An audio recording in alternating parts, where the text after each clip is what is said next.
Okay, today we're going to be doing conic sections. This is the 4th day, so if you have not done day 3, 2, or 1, make sure you do those in order. Today you're going to identify attributes of a horizontal and vertical hyperbola given a graph. So today we're going to be doing a hyperbola. I can determine the following given a graph. You're going to determine the center, the asymptotes, the vertices and covertices, and the foci. Okay, here is a picture of a horizontal hyperbola. Once again, in your notes, you need to copy this down in your notes. Pause the video, copy it down. Your center, it's very easy to determine the center. It's the point right there in the middle. Your asymptotes are those dotted lines in between the curved lines. Your vertices are the points that are at the turning point, okay? So what I mean by the turning point is you'll notice right here is it's almost like a parabola, but it's the curved line and it's where it starts to change direction. So your vertices are always going to be on that solid line, the solid curved line. Your co-vertices are going to be over on the opposite side. So those are your co-vertices. And then lastly, your foci are going to be on the same axis as your vertices. They're always going to be on the outside though. And that foci formula is the same as it was before. So c squared is equal to a squared plus b squared.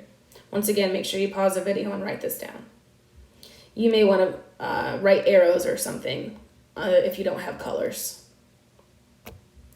Okay, we also have a vertical hyperbola. It's very similar. Your center's right there in the middle. Your asymptotes are those dotted lines.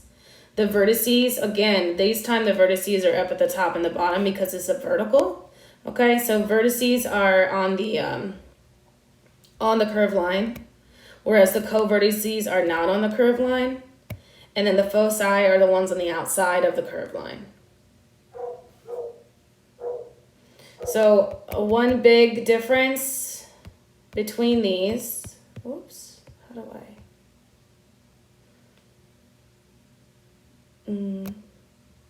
I? Okay, so vertical, you notice it points up. That's how you know it's vertical, if it's pointing up and down, whereas the horizontal points left and right. Let's get through this. Okay. All right, so once again, in your notes, you need to copy this in your notes. A lot of note taking today. Pause this and write all of this down. Okay, the center, HK, is the midpoint. The asymptotes are the diagonal lines that guide the curves. The vertices, or the turning points, are plus or minus A units away from the center. The co-vertices are plus or minus B units away from the center. The foci is plus or minus C units away from the center.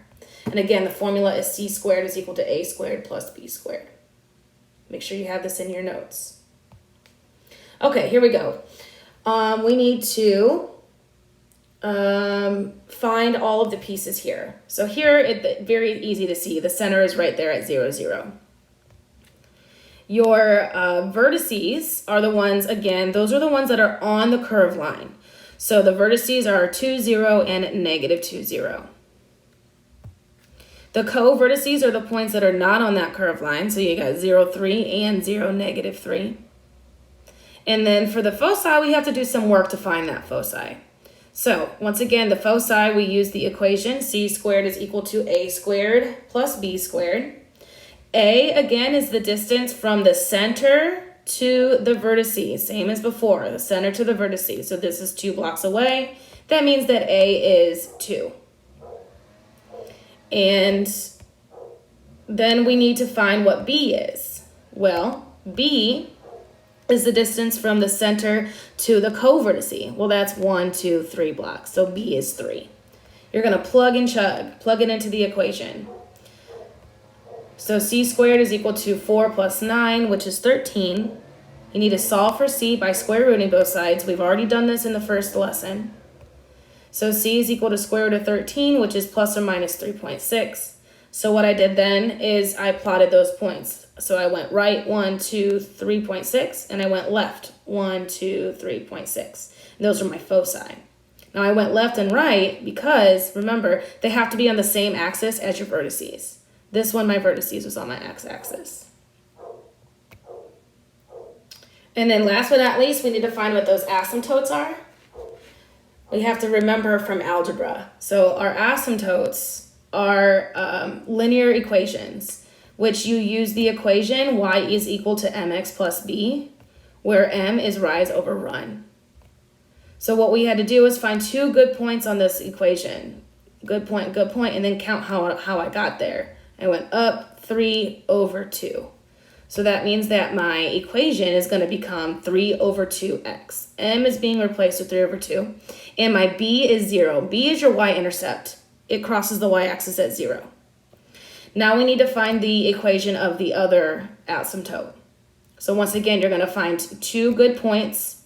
So I found a good point right here, and I found a good point right here. And I counted, I went down 3, right 2. So that's negative 3 over 2x. And once again, b is 0 because it crosses the y-axis at 0. So my asymptotes are 3 over 2x and negative 3 over 2x. Okay, so we only had to do one example today because it is pretty extensive. There's only 2 questions for your assignment. So what I need you to do is go back to the lesson folder in Schoology and complete the assignment called Conic Sections Day 4 on a separate sheet of paper. Take a picture of your work with your name on it and submit it as an assignment. Once again, if you have any questions, feel free to message me. I have office hours every day from 1 o'clock to 2 o'clock on Microsoft Teams. If you have any questions about Microsoft Teams, make sure you just message me and I can help you. I also have a Google phone that you can call. So you can call that number and it's in the parent folder.